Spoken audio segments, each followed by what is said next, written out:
Aí a evolução da receita corrente líquida ao longo do bimestre. Hoje a gente finalizou 2022 com a receita corrente líquida de 30,4 bilhões de reais, sempre lembrando que aí tem uma receita extraordinária do Fundef de 1,2 bilhão. Então, essa tabela demonstra as operações de crédito, né, que foi realizado em 2022 e 2021. Fizemos menos operações em 2022. A gente teve uma operação específica em 2021 para ampliar a capacidade de investimento do Estado, mas não foi feita em 2022. Então, houve uma queda nas operações de crédito. Esse gráfico comparativo com os estados mostra uma tendência clara do impacto que essa perda arrecadatória teve para os estados em geral. A maioria dos estados, como vocês podem perceber aí, eles tiveram a sua despesa corrente maior do que a sua receita corrente. Isso mostra uma situação de cuidado com os entes federados estaduais, porque você está tendo uma desregulação da sustentabilidade fiscal dos estados. Agora, falando um pouquinho da parte da despesa, aqui são grandes números de despesa do Estado em relação a 2022. A gente vê que o total geral cresceu 20,3%, despesa corrente 23% e o crescimento da despesa de capital um pouquinho menor, 8,6%. Abrindo mais ainda o grupo de despesa, eu chamo a atenção do serviço... Está ruim de enxergar, né? O serviço da dívida, juros ali. Juros em encargo. Não, juros em encargo teve uma elevação grande por conta da Selic. A Selic aumentou muito e isso impacta no nosso serviço da dívida. É porque o número ficou meio apagado, né? Pode passar, por favor.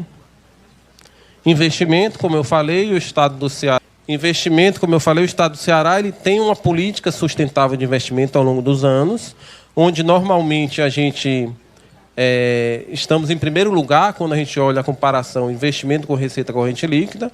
O investimento no Estado do Ceará teve um crescimento em relação a 2021. Foi investido 3,8 bilhões de reais, mas quando a gente se compara com outros estados, a gente vê que, apesar de estarmos entre os 10 primeiros, a gente não ficou entre os primeiros, como é costume do Estado do Ceará, estar sempre em primeiro nos últimos anos.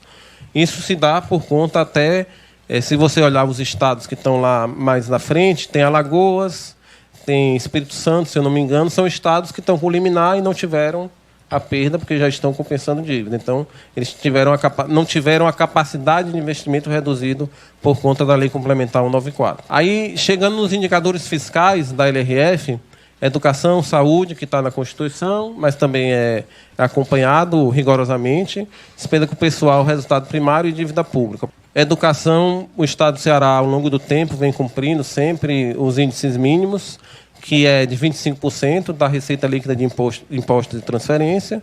Em 2022, finalizamos com 27,16%. Saúde, o mínimo exigido é 12% em relação à receita líquida de impostos de transferência. 26,17%. Educação. Essa apresentação a gente deixa com os senhores. Então, todos os dados também estão publicados no site da Secretaria da Fazenda. Saúde, que o mínimo é 12%, também a gente ultrapassou em 17,03% no ano de 2022. Pode passar, por favor. Despesa com o pessoal, também estamos abaixo dos limites, 42,50%. Lembrando que é importante para o gestor financeiro ele analisar gerencialmente. Apesar de eu ter uma metodologia que vem das portarias do Tesouro Nacional, os manuais do Tesouro Nacional, a gente sabe que muitas vezes ocorrem receitas extraordinárias. Eu não posso contar com receita extraordinária para manter minha despesa corrente.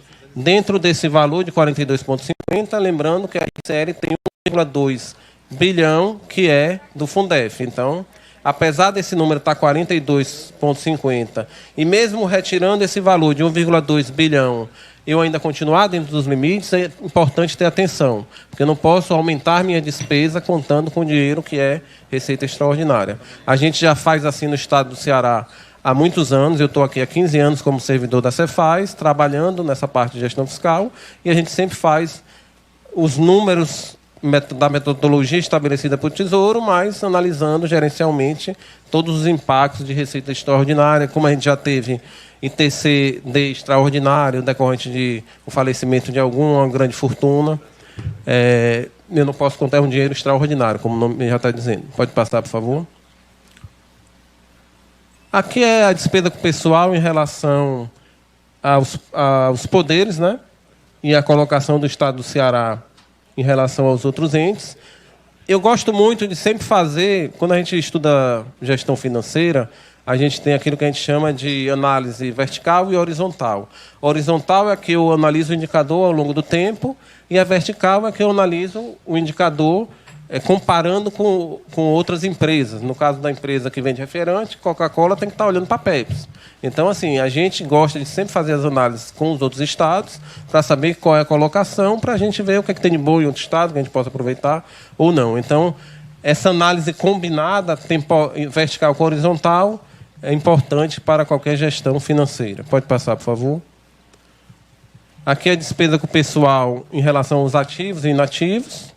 O Estado do Ceará ele tem em torno de 71% de sua despesa com ativos. Vocês podem reparar que tem estados como Rio Grande do Sul, Rio de Janeiro, Minas Gerais, que boa parte de sua despesa com o pessoal já é de inativos.